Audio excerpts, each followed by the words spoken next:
Hello, and welcome to this special episode of En Route.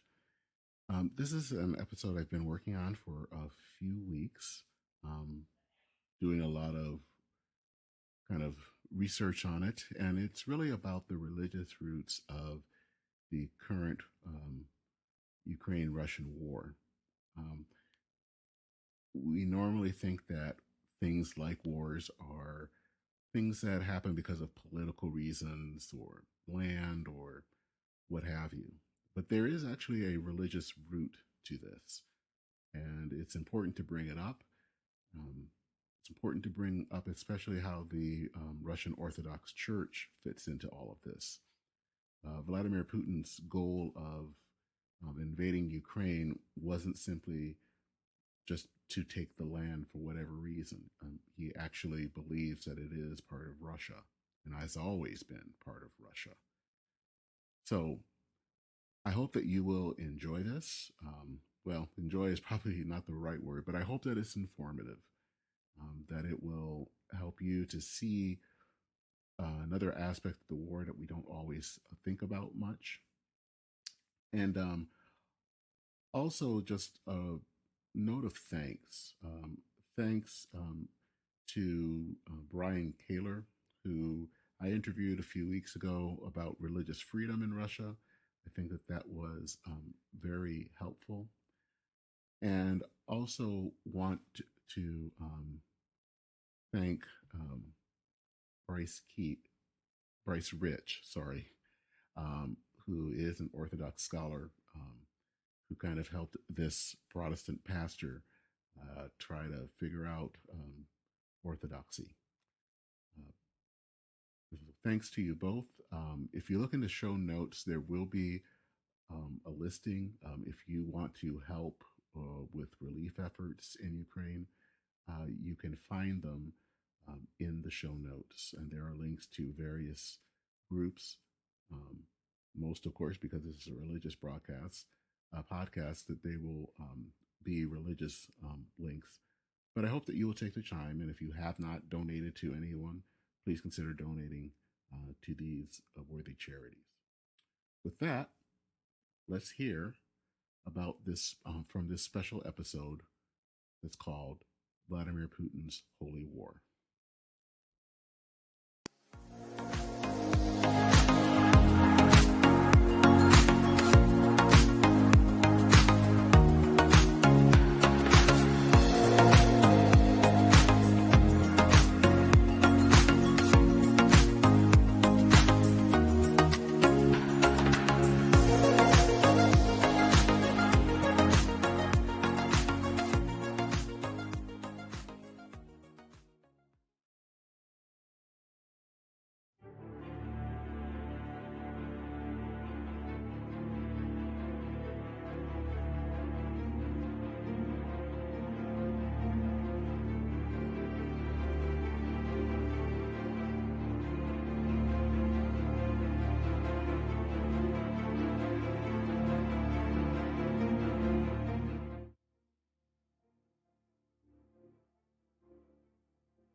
It's February 21st, 2022.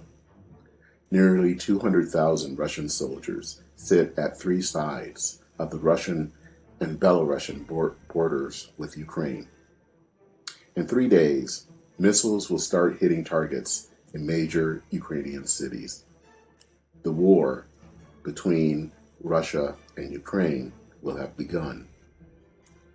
But as the world waits, it is on this evening that Russian President Vladimir Putin will go and give a long, rambling address to the nation.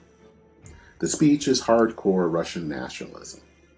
One of the main thrusts of the speech is where he called Ukraine a fiction created by Vladimir Lenin.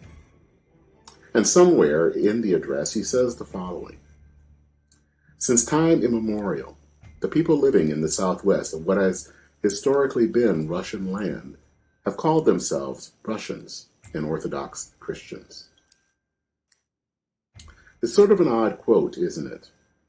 Did he really think that Ukraine wasn't a place for Ukrainians, but actually was really Russian? Well, in fact, yes, he did.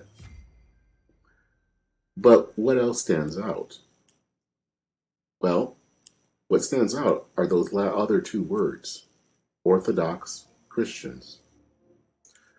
Why did the president of the Russian Federation talk about the faith of both Ukraine and Russia? The Orthodox branch of Christianity is the major religion of both Russia and Ukraine. Including religion in his speech shows how important faith was as a factor in leading up to this war. Vladimir Putin brings up Orthodox Christianity because religion is one of the ways that he can define Russian nationalism. It is faith that helps define both nations, but it is in Russia that it is used as a pretext for war. In this special broadcast, we'll take a look at the role of religion in modern Russia and Ukraine, and how it fuels the largest land war in Europe since World War II. This is a holy war. It's Vladimir Putin's holy war.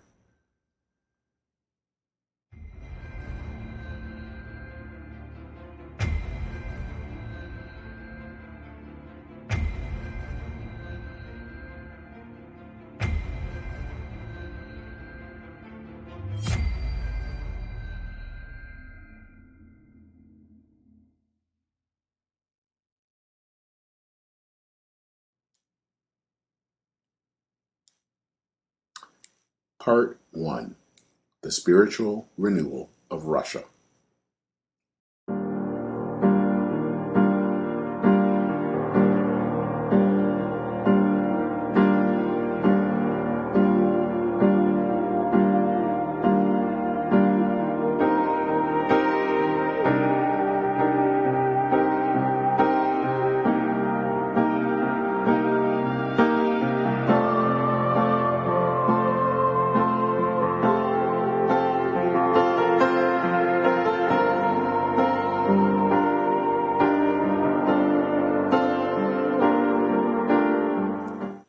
Now, this isn't the first time that religion frames a conflict. In fact, there have been many conflicts throughout our history, a world history, where religion is one of the factors.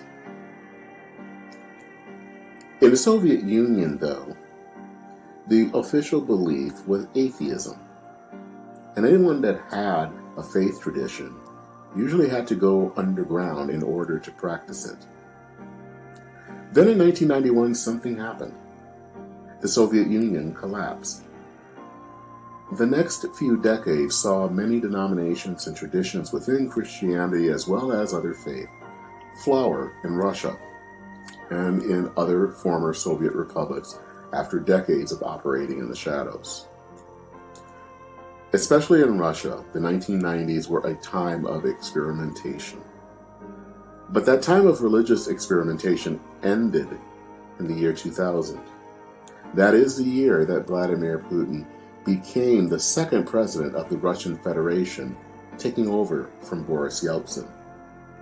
At the time, Putin wasn't well known, but he rose fast in post-Soviet Russia, and most were unaware of Putin's intentions, but over time it would become crystal clear. To restore the glory of a nation that had lost its luster at the end of the Cold War.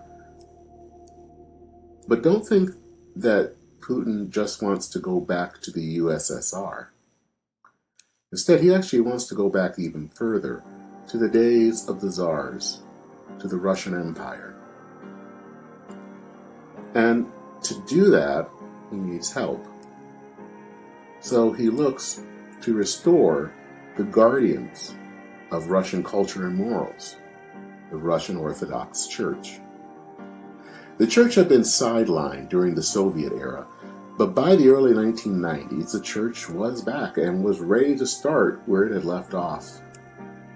Over the next 2 decades, Putin would work with the Russian Orthodox Church to enforce a Russian nationalism. The leadership within the church and the president would work together to reshape Russian society in their image and ultimately sent Russia down the road to war with Ukraine. So why would Putin create an alliance with the Russian Orthodox Church? To understand that, you have to go back to 1998. That was the year that Boris Yeltsin appointed Putin as the head of the FSB, the successor to the KGB. And that also placed him as head of the National Security Council. This council produced a document called the National Security Concept, and that was put forth in December of 1999. It would be one of the last documents signed into law by President Yeltsin. The document would, in many ways, set up how Russia would be ordered in the coming decades. The document included spiritual issues as a part of national security. For Putin, national security included the spiritual renewal of Russia. The document added that the state should encourage the spiritual and moral development of society. But why did Putin see the church as so central to something like national security? For that, you got to understand the times. For 70 years, Russia was guided by the Soviet values. But when the Soviet Union collapsed, those values vanished. There was nothing that had yet come into its place. Putin wanted to create a new Russia, one that was nationalist in nature, and the Russian Orthodox Church would have a central role in creating this new identity. There are several reasons as to why that makes sense. The first is the Russian Orthodox Church was viewed as a positive force in society. Also, restoring the Russian Orthodox Church to authority meant you didn't have to bring up a new ideology. You could just use the ideology and the role that the church already had. Also, the Russian Orthodox Church was seen as a champion of traditional values. And when we talk about traditional values, we're meaning that it was against homosexuality. It was also believed that the Russian Orthodox Church was the perfect tool to enforce Russian nationalism, since, of course, it was the Russian Orthodox Church. And the church supported pan-Slavism, meaning that they believed that all Slavic speakers should live in one country. That fit like a glove with the Kremlin's policies that did not see Ukraine or Belarus as separate countries. And then finally, there was a belief that the church had a central role in militarization of Russian society. So, that's the reasons why Putin thought he could use the Russian Orthodox Church. But what did it mean to him? Well, to understand how important the church was to him, we have to do a little bit of history, going back actually to the very beginnings of what would be Russia.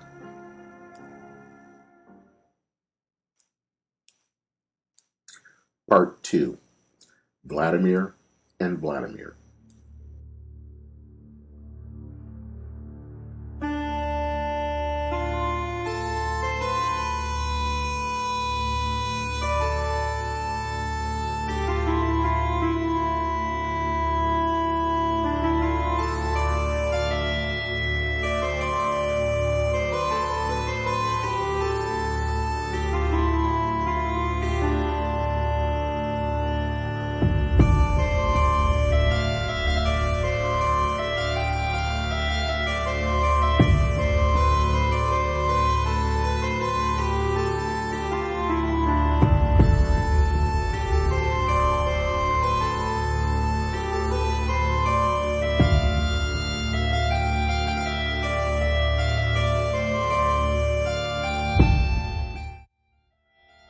2009, Tikhon Shakunov, a monk, said the following: "He who loves Russia and wishes it well can only pray for Vladimir, placed at the head of Russia by God's will."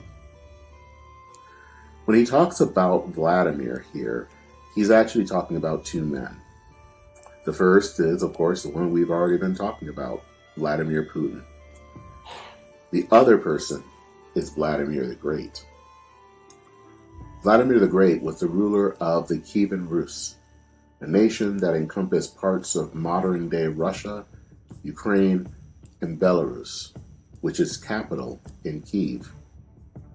In 988, Vladimir, along with his family and his fellow warriors, were baptized into the religion of the Byzantine Empire, namely Orthodox Christianity. Prince Vladimir, or Volodymyr in Ukrainian, his baptism was an event that in some ways led to the birth of both the Russian and Ukrainian nations.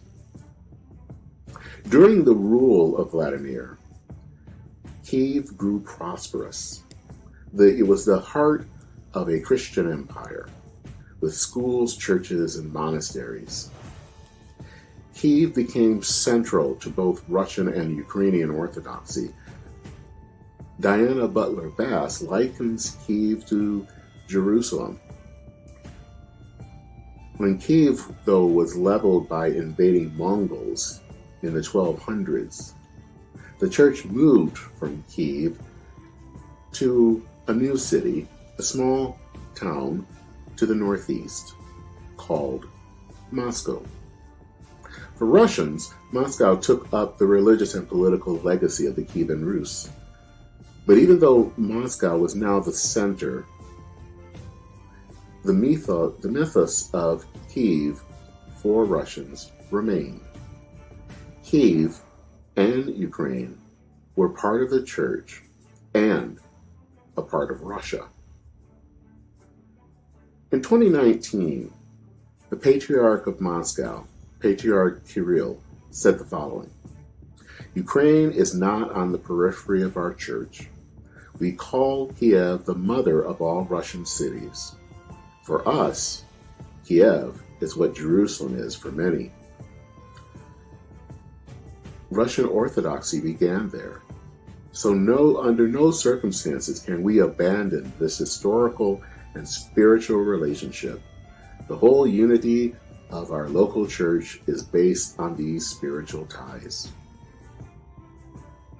So to Kirill and Putin and others, Ukraine and Kiev aren't distant concepts. And they aren't cities that they aren't entities that are foreign from Russia. They are at the very heart of Russian identity and faith. Moscow is the center of the Russian Orthodox Church, but the Russian Orthodox see Kiev as their birthplace. It is truly the center of their faith. Of course, Kiev is also the center of Ukrainian identity and faith. But for Russian nationalists, that history is ignored. Remember, they believe that Ukraine is a made-up country. Shakunov is saying that Vladimir Putin is just like Prince Vladimir, and just like the prince, he is made head of the nation by the will of God.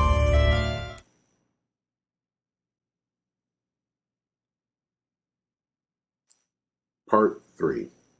God's Man in Moscow.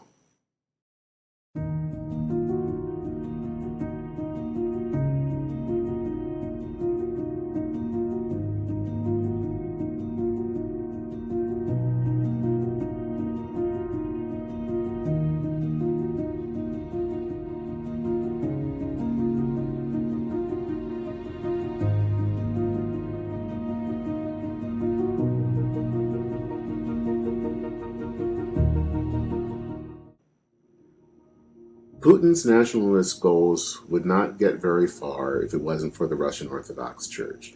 That we know. He's able to use the church as a vehicle to carry his message of reviving the Russian Empire. And the church is a willing participant, especially the current Patriarch of Moscow, Patriarch Kirill. It's important to understand how the current Patriarch of the Russian Orthodox Church works with Putin in making the church the guardian of Russian culture. Even before he was Patriarch, he was trying to basically assume the role of guardian of Russian morals and Russian culture. In 2008, Patriarch Kirill was the head of the Department of External Church Relations. In that role, he traveled to the United Nations to address the Human Rights Council. At that meeting, Kirill spoke out against abortion, euthanasia, and extreme feministic views and homosexual attitudes. In that same speech, he called for an advisory council, one that would place human rights under traditional values. This was never implemented, but the speech itself was part of the Kremlin's plan. Human rights would be subverted.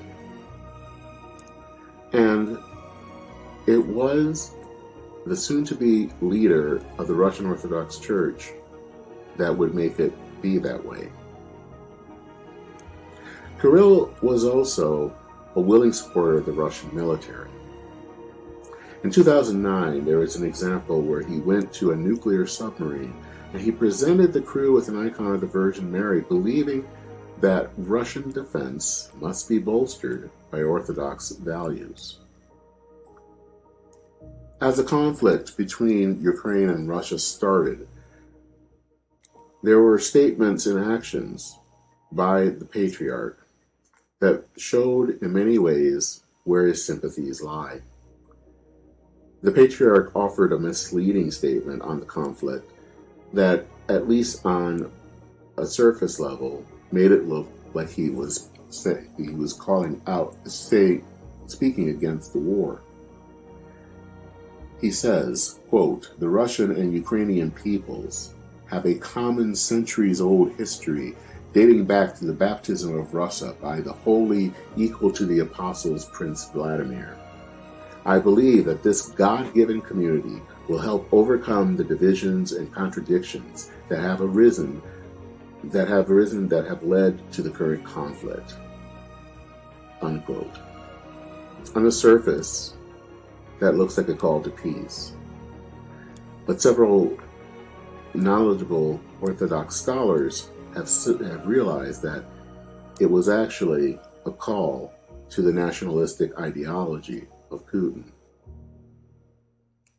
And then on February 27th, 3 days into the war, he gave a sermon at Cathedral of Christ for the Savior in Moscow. While he was there, he said the following, quote, "May the Lord preserve the Russian land, a land which now includes Russia and Ukraine and Belarus and other tribes and peoples." Kirill then says that those fighting against the historical unity of Ukraine and Russia were evil forces. On March 6th, Kirill was even blunter in his support for the war. This day was Forgiveness Sunday. This takes place on Sunday of the week before Orthodox Lent. Instead of using this holy day to condemn what President Putin was doing, he used it to talk about Ukraine, but focusing specifically on the Donbas region in the eastern part of the country, where the army has had to fight Russian-backed separatists since 2014. He considers the people of the Donbas, meaning the Russian speakers, as victims that are facing a people, Ukrainians, who want to be Western. And what does it mean to be Western? Patriarch Kirill has the answer. To be Western is to hold gay pride parades. He ignores what Russia is doing in other parts of the country. He sees the rejection of Ukrainian leadership as a rejection of the decadent Western values and faithfulness to God. Now, Forgiveness Sunday is supposed to be a prayer service where clergy and laity bow to one another and they ask each other for forgiveness. It is, as one Orthodox scholar describes it, a highly kinetic service with bowing, prostrations, and kissing. The whole point of the service is one of humility and solidarity. But Kirill's sermon shows none of this. Instead, it was a way of talking about what the war was about and presenting the Russian Orthodox Church as the arbiter of morality. Here we see an example of the church in service for the state. Kirill talks about Ukraine in light of the church upholding traditional values, while the West supports decadent ideas like gay pride parades. So, in the mind of Patriarch Kirill, Ukraine is a country following decadent Western values, which offend and endanger the Russians in the Donbass. He frames the stakes for the war. The war is not simply one of armies. It's not simply one of territory. It is actually a battle over values. So, you now have Putin's belief in a Russian nationalism, combined with the beliefs of the leadership in the Russian Orthodox Church. And together, this creates an ideology that provides the context for the invasion, the Russian world, or Ruski Mir.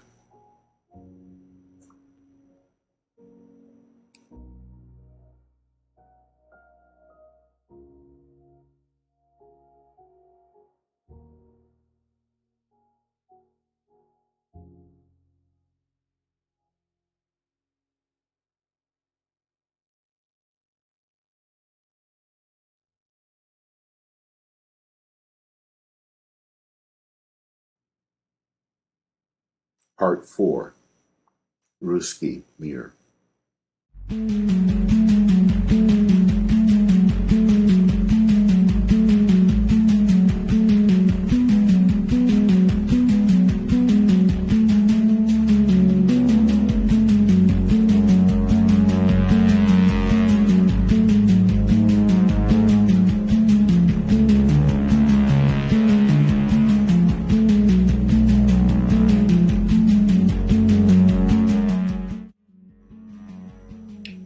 The Ruski Mir, or Russian world, is an ideology that is a mixture of religious fundamentalism and totalitarianism. It's this ideology that allowed Russia to annex Crimea in 2014. It is the same ideology that started the proxy war in the Donbass. And finally, it was the ideology that was behind the full invasion of Ukraine. What it states is simply this: there is a transnational Russia, a Russia that extends beyond the current boundaries. It includes Russia, Belarus, and Ukraine, and within what is called the Holy Rus, there are many things that are held in common. A common capital in Moscow, a common spiritual center in Kiev, a common Russian language, a common church, meaning the Russian Orthodox Church, a common patriarch, the Patriarch of Moscow, and that patriarch works in concert with the common national leader, who would be Vladimir Putin. And together they would govern the Russian world, as well as upholding a common spirituality, a common morality, and a common culture. The Ruski Mir is an ideology of us and them. And when we talk about them, that means the West, Western Europe, North America, and the current government in Ukraine. In their belief, the West has given itself up to liberalism, globalization, hatred of Christianity, and homosexual rights. The other also includes Orthodox churches, other Orthodox churches that are considered either schismatic or in error. It is only the Moscow Patriarchate, along with Putin, that are the true defenders of Orthodox teachings. Looking at all of this, you can see where it all leads. If there is one common nation with a common capital, that means that a nation like Ukraine does not exist. If there is one common church, the Russian Orthodox Church, that means that the Orthodox Church in Ukraine, which became an autocephalous church separate from the Russian Orthodox Church in 2018 as illegitimate. If there is only one leader of the Russian world, then all other leaders in lands claimed as the Russian world are pretenders to the throne. What all this means when it comes to Ukraine is that this is not simply a war of conquest. Instead, it's a war of erasure, the erasing of a culture and its people. Without trying to go into hyperbole, what is happening stops short of outright genocide. There is one example or one way to look at the Ruski Mir outside of Christian Orthodoxy. It is how this Russian nationalism treats other Christian traditions and other Christian faith. Part 5. Freedom for me, but not for thee.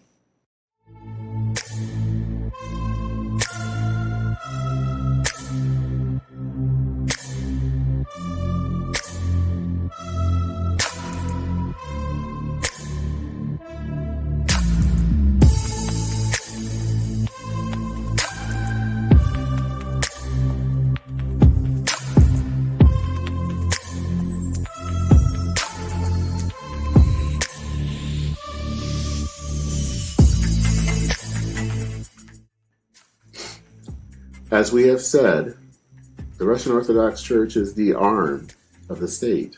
It enforces the values of the nation.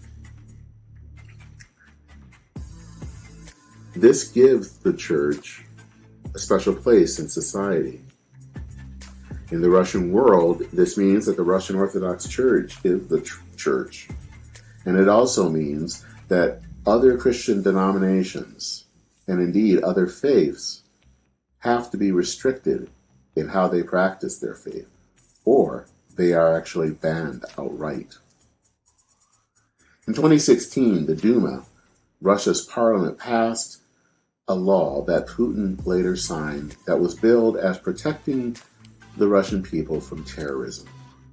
But the so-called Yerovaya laws contained measures that would end up severely restricting several freedoms, including freedom of religion. The Yerovaya law made it illegal to preach or proselytize. Sharing one's faith could even ban a person from sending an email to a friend just to simply invite them to church. Forum 18, a religious freedom group, shares a story of a pastor who placed a sign announcing the church itself and when they met for worship. Well, he was declared guilty of violating the law because he was sharing the beliefs of the church to those who weren't members. This is how the church treats religion in Russia proper. It's also important to know that some other faiths are actually banned altogether. The Jehovah's Witnesses are not able to practice their faith at all in the Russian Federation. They are banned. So these people have to basically live their life underground. In areas that are now under some form of Russian control in Ukraine, religious freedom also is very limited. In Crimea, it follows the same laws as mainland Russia. The state of religious liberty, though, is even worse in Donetsk and Luhansk, the regions in the Donbass in eastern Ukraine. For example, there, not only are the Jehovah's Witnesses banned, but so are the Baptists. This is what faith is like in the Russian world.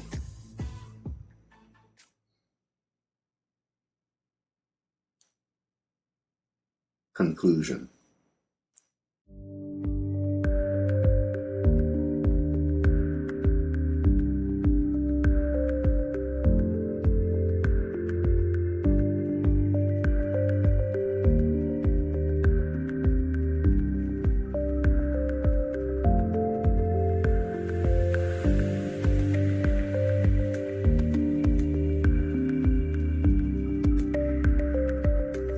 A few years ago, I visited the Canadian Museum of Human Rights in Winnipeg, Manitoba. Among the exhibits that were there was one about the Holodomor. The Holodomor was a time of forced starvation of Ukrainians by Soviet leader Joseph Stalin. Ukrainians were forced to leave their farms and to join collectivized farms. The grain that was grown for export, but not for the local Ukrainian population. In some cases, young communists were brought in from the outside into Ukraine and went into villages to root out hidden grain in people's houses. Later, they even took any other food that was out there. The result was mass starvation.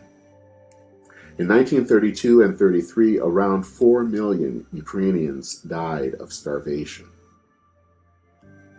An irony in Ukraine, since Ukraine is considered the breadbasket of Europe.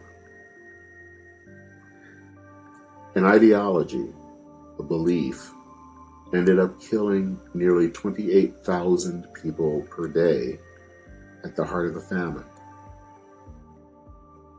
Nearly a century later, we see another ideology that sets its sights on Ukraine. This time, though, it is mixed in with the church. This time, it is not just the state that is committing a crime. The church has decided to join in as well. Religion can do wonderful things that can lead to the benefit of humanity. But it can also be used for evil purposes that end up taking lives.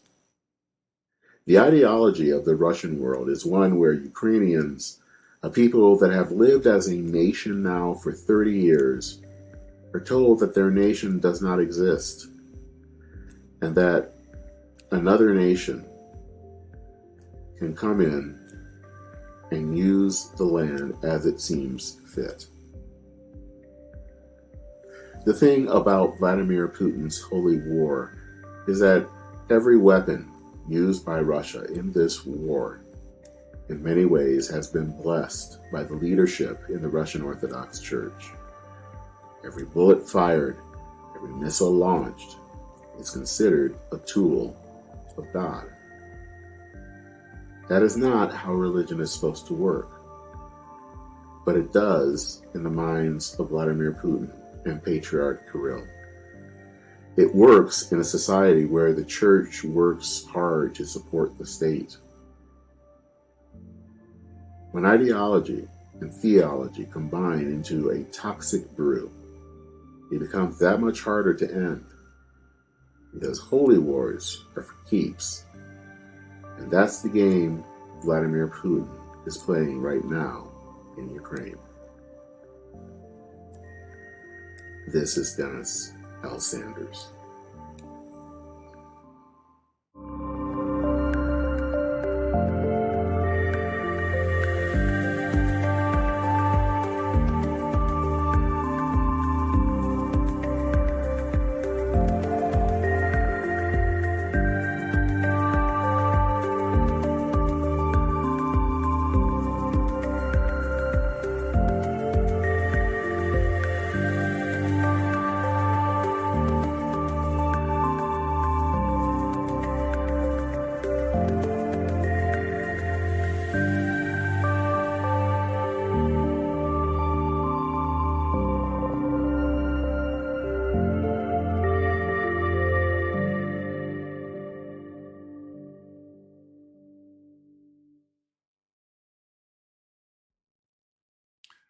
I want to thank you for listening to this special episode of En Route called Vladimir Putin's Holy War.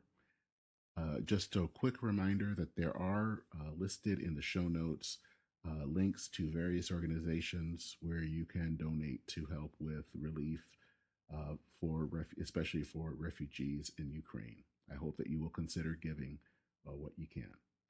That is it for this very special episode of En Route. My name is Dennis Sanders. Take care, Godspeed, and we will see you soon.